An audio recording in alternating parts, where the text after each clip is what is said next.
This is now another lager style beer, but the style is called Pils. Pils is normally from Czech Republic, and sometimes they use Czech hops in it.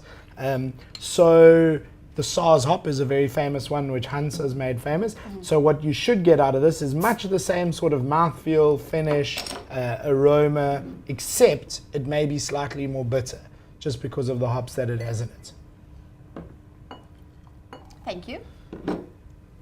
So we have a pretty big head again. Yeah, so that might just be, how it pours into the glass. Obviously, having glasses does make a difference. Yes. But the smaller the glass or the rounder the glass, that could also affect it. Very much the same clarity and color as the last one. On the nose, slightly different. I still feel it's quite sweet. It is. There's definitely a sort of sweetness to it, but it's right in the background. It's not. Let's give it a bash.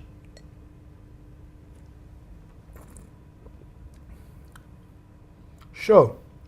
To me, just wait a few seconds for that finish. To me, it's actually it's very well balanced. It's very very easy drinking, and I'd actually say there's almost less hoppiness in this than in the lager that we just had. I was going to say that also, but what affects the bitterness you taste? Because I feel like the first one we had was much more bitter afterwards than this one. So there's a thing called IBUs, which is a theoretical value, the International Bittering Unit.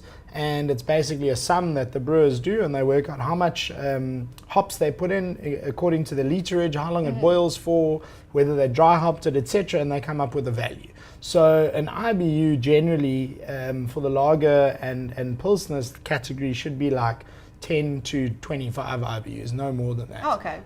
So these are very light IBUs. But again, just personally, I really felt that the lager actually had more sort of bitterness and more hoppiness than the pilsner. Although the longer you sit here, you do get a little bit of a bitter aftertaste that dries your mouth out a little bit.